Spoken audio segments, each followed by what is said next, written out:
Bartle. I am Star Director. Currently live in Mandurah with my hubby, who's in the front row there, and my 4-year-old daughter Sophie, who has just started pre-primary.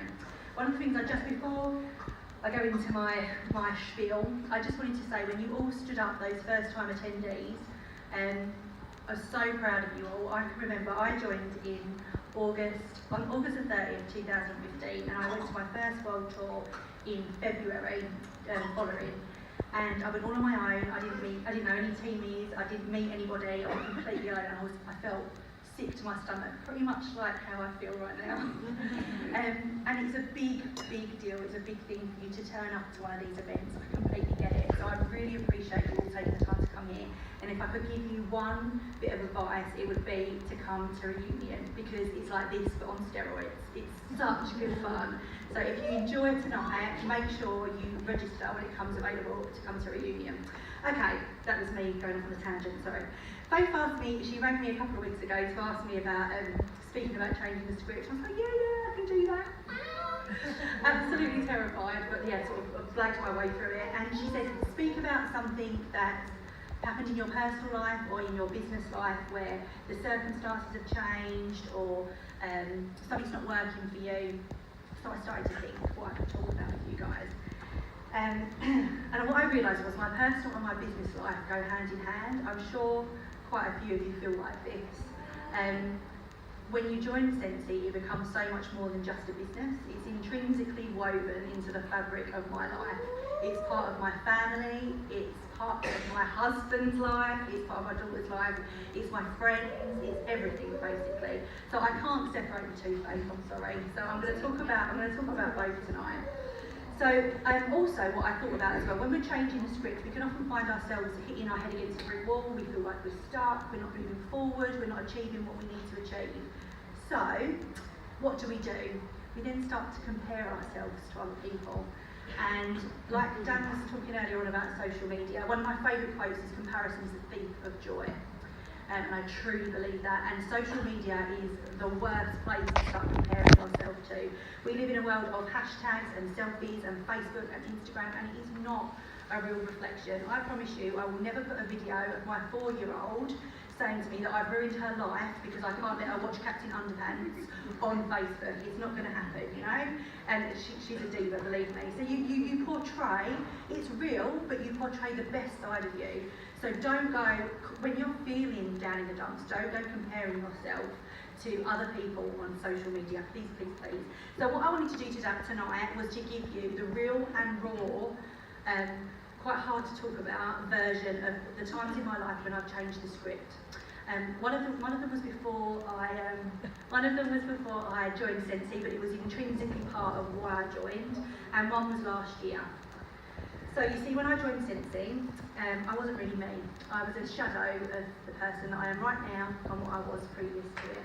About 3 years before I joined, me and my hubby decided to start a family, and all those good things come with that. We have those hopes and those dreams of getting pregnant and having that big belly and having this beautiful child that's a little bit of me and a little bit of him, and don't look at me now. And it wasn't to be, unfortunately. It didn't work out like that. We had lots of miscarriages, we had lots of heartbreak, and eventually I had a pregnancy that didn't end in the early stages, and we were super excited to be parents. We went to our 20-week scan and we found out we was having a little girl. And then we found out that she wasn't growing properly. We found out that we had to go and see a specialist, and our whole world completely crumbled. So we went to see the specialist, and he said, you're going to have to stay in hospital for the rest of your pregnancy. So that's where I stayed for 8 weeks. I laid in bed with an oxygen mask on and I couldn't move. Just trying to get my little girl big enough to be born. We knew that she was going to be premature. And on the 12th of May, Charlotte was born, but she was born still. And it was, no mummy and daddy should ever have to go through anything like that. And then unfortunately, 12 months, just over 12 months later, on the 6th of September, we gave birth to Ben in exactly the same way, with exactly the same outcome. So if you talk about changing the script, that will make you change your script. That will make you look at your life and go, life is short. Nothing is guaranteed. you have to grasp everything, every moment when you can. And me and my husband have tried to live like that from then on. We live in their honour to try and do the things that we want to achieve. Because of them, they taught us in their short little lives so much. So we took the biggest changing of the script that we could, and we took a leap of faith, and we moved to Australia, which we now call home. And then a year and 4 months after we moved to Australia, Sophie was born. Sophie is the biggest diva you will ever meet in your life. If you're friends with her on Facebook, you will know her already. But she is the light of our lives, for sure. She really is. And that's when I changed the script again, because Scentsy became involved. So we was in this situation where there was this. She's so cute. She is a bugger. Oh my god. She really is. And I lost my train of thought. So yeah, we was the three of us, our bubble, but we was really isolated in a brand new country with no friends, no support system. And I knew I had to change the script. I knew that I had to do something to make myself feel like I was me again. I think everyone, when they have a child, they lose themselves a little bit. And I think because of what had happened to me, I really lost myself. I threw myself into this little miracle and completely lost who I was. So, you know, I don't know if you've ever really thought about this, but the really big decisions you make in your life, you make them in an instant. So you have these like goals and these aspirations and all these dreams, but the really big things, it just happens like that. And that's what happened with me with Scentsy. I joined on a complete whim. It wasn't planned, and I had absolutely no idea what I had in store for me. No idea at all. And what it did was it gave me the chance to heal, and it gave me the chance to find out about find myself again, really. And I didn't look back from when I joined. I earned every incentive trip.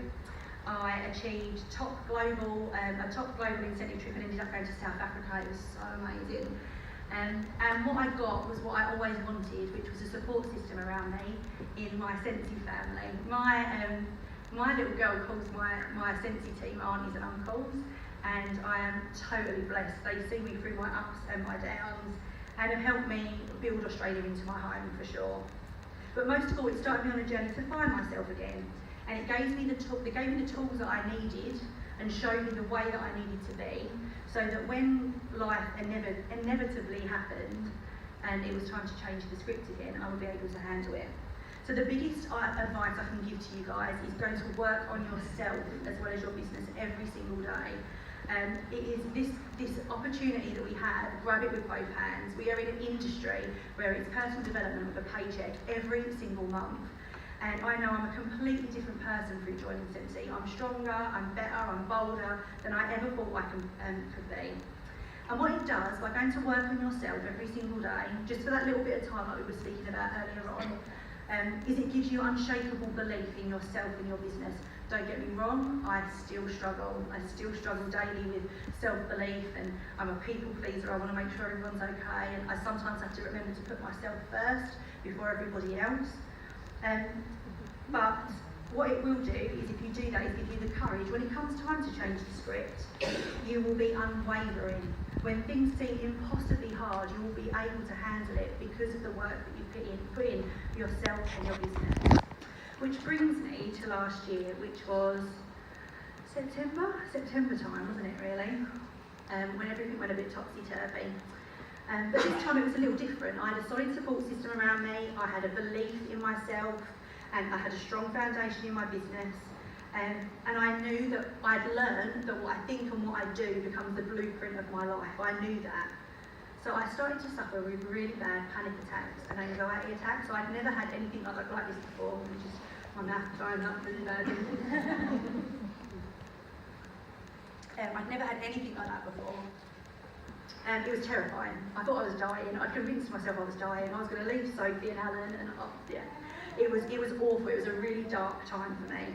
I couldn't drive. Alan had to come everywhere with me. Alison had to do home parties with me because I was too scared to do them on my own. We even had a training meeting with Glenys and Nana. We'd organised it. And I kept having to go to the toilet because I kept having to do deep breathing because I felt like my heart was going to pound out my chest. I was hyperventilating. And I was trying to keep it all in. And Nana drove me home that night. And if you ever feel anxious, go see Nana. She's amazing. And I don't think you'll ever realise like how you talked me down that night. I thank you so much because she's amazing. So just remember that if you start to feel shaky, call on Nana. It could be a business family. Yeah. But what it did is that I knew that I had the strength and the knowledge of what I'd learned to know that it was time to change the script again, and it was to change it to me, to self-care, to take some time for myself, to stand back. And do you know what happened? It was the most amazing thing.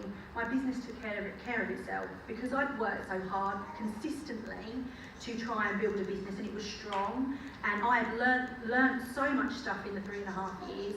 I could stand back for those 3 months that I really needed just to breathe, and my business kept on ticking over. It was amazing, and it reconfirmed to me what an amazing company we're part of, and what an amazing industry, and how lucky we are to be in the industry that we had, that we could do that. I don't know any other place that would go, do you know what, you can go do yoga for half a day if you want to, you know, and you still get paid. Your team will still love you and support you if you're not doing any work. They understand, we're a family. So, my point of my message is to make peace with the fact that life is going to happen. Whatever you do, life is going to happen. You are going to have highs, you are going to have lows. There are times in your business when you feel like everything is going wrong and you are treading water. But don't give up, because normally those times are when you are just on the tipping point of having really huge success. People quit and throw in the towel way too easily. But by building up that belief in yourself, it'll give you the power to see it through. Don't be the majority of people that think life just happens to them. Be the captain of your ship and understand that you get to make the changes and you get to change the script. I've just got one quote that I wanted to read to you, which I really thought went well with the whole idea of changing the script. It's a quote by Marianne Williamson, and I first heard it from my Star Director. I've got 2 Star Directors that live in Spain, and they are absolutely amazing and inspiring. I'm so lucky to have them. And the first time she read this, you know when you hear something for the first time and it pulls at your tummy, like it affects you inside. Well, it did this for me, so I wanted to share it with you tonight. Our deepest fear is not that we are inadequate. Our deepest fear is that we are powerful beyond measure. It is our light, not our darkness, that most frightens us. We ask ourselves, who am I to be brilliant, gorgeous, talented and fabulous? Actually, who are you not to be? You are a child of God. Your playing small does not serve the world. There is nothing enlightened about shrinking so that other people won't feel insecure around you. We are all meant to shine as children do. We were born to manifest the glory of God that is within us. It is not just in some of us, it is in everyone. And as we let our own light shine, we unconsciously give other people permission to do the same. As we are liberated from our own fear, our presence automatically liberates others. Thank you. Thank you so much for saying yes, not like I gave you much of a choice.